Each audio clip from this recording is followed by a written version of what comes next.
Satu korban jatuh dalam perburuan ke turnamen kandidat. Grandmaster Domingos Lanier memutuskan untuk mundur dari turnamen Sunwise Sitgen Open Spanyol yang sedang berjalan 5 babak. Hasil 3 kali menang dan 2 kali remis melawan para pecatur yang ratingnya jauh di bawahnya malah membuat ratingnya melorot 4,5 poin. Padahal rating awalnya hanya selisih 1 poin dari Wesley So yang sedang memimpin di jalur rating tertinggi FIDE. Dalam pengakuannya, Lanier merasa ambisinya sudah tidak realistis lagi, apalagi faktor mental dan fisik. Wesley So pun sempat berkomentar dalam Twitternya sebagai hal gila yang ditempuh Lanier, yang bila menang hanya plus 0,1 poin saja tapi bila kalah, bisa minus 4,5. Inilah karakteristik Open Turnamen. Ada banyak ranjau, Magnus Carlsen saja juga mengalami kesulitan di Qatar Open.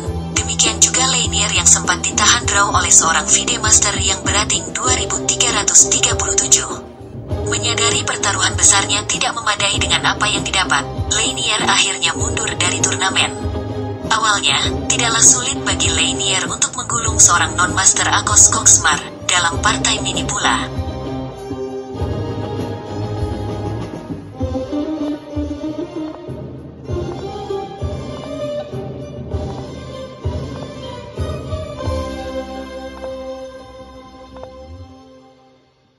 Karokan variasi maju, ala variasi Nigel Sot yang mirip pertahanan Perancis dengan tema mengancam bidak beracun B2.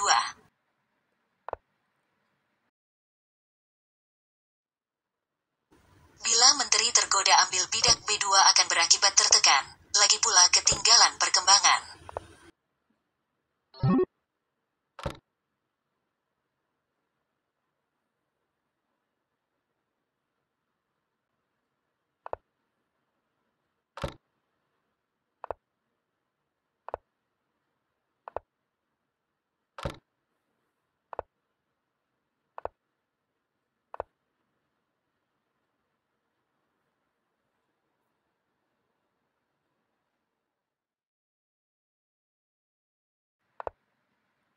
Menteri nekat makan bidak B2.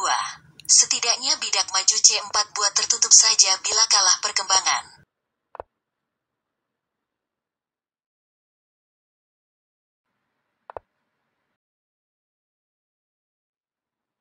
Lebih akurat kuda B5, langsung serang balik.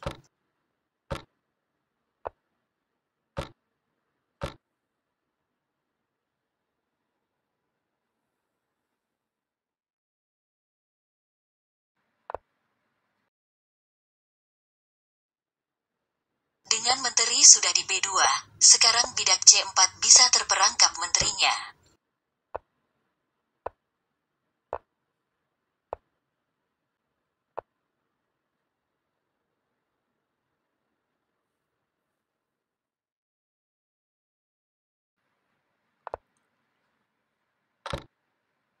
Lihat, separuh perwira hitam di sayap raja belum berkembang, padahal rajanya terbuka.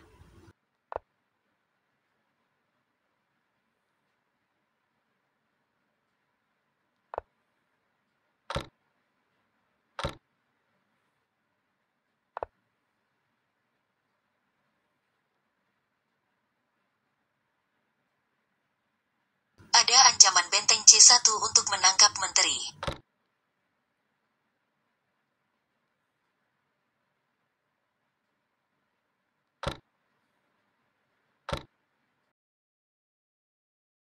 Bila mau mengamankan menteri ke A4.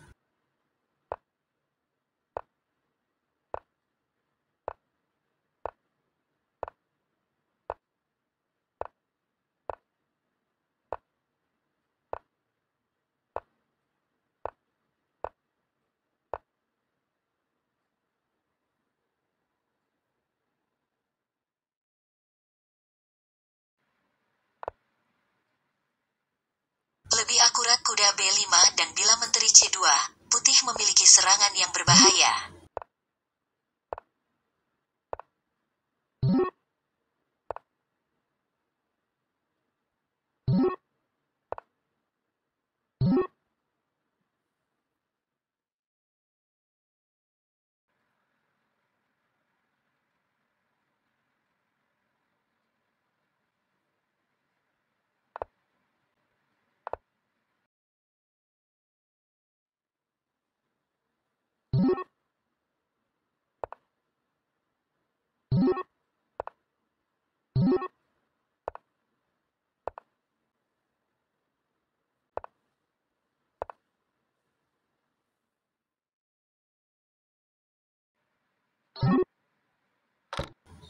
di sini menyerah. Misal saja kuda E7 juga tak berdaya.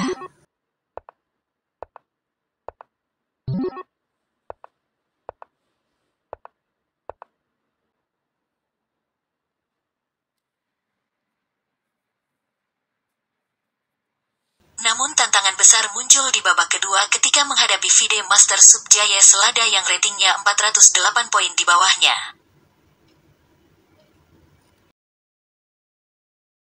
Perhatikan selisih ratingnya 671 poin. Sepertinya juga akan mudah bagi Lanier untuk melewatinya, namun hal tak terduga terjadi. Subjaya mampu bermain solid menutup berbagai ancaman Lanier.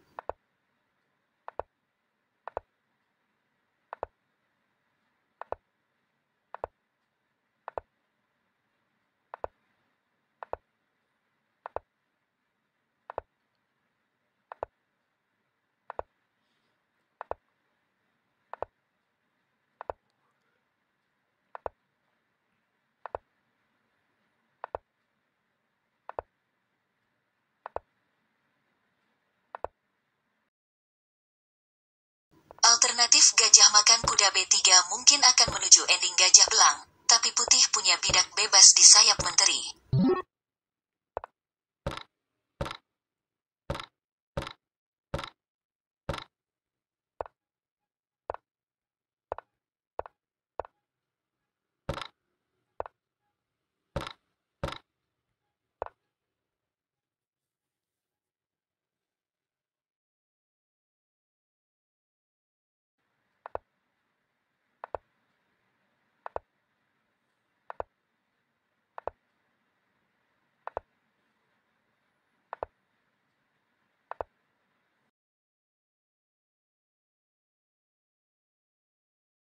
Bila menteri makan menteri E3.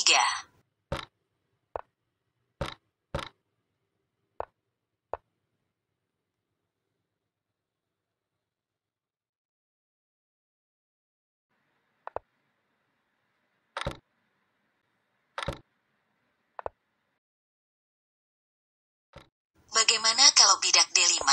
Dan sepertinya bidak hitam di sayap menteri cukup terisolasi.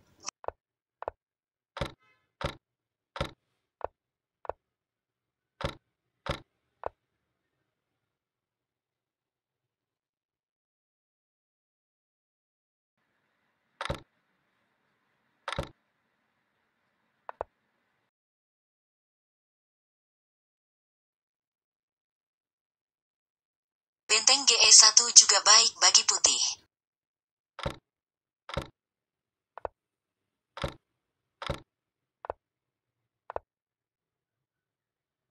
Menyusul benteng di petak strategis E4.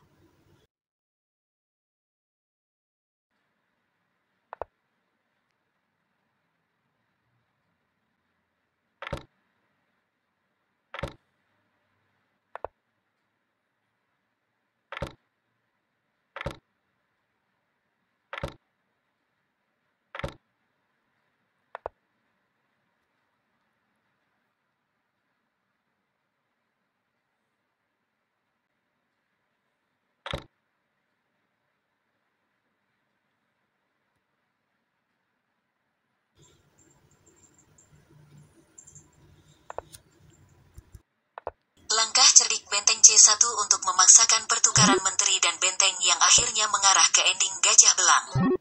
Repotnya, walau remis tapi ratingnya justru turun. Disinilah problemnya, Lanier tidak bisa berbuat banyak untuk meraih kemenangan karena lawannya walau masih FIDE Master tapi bisa bermain sekelas Grandmaster.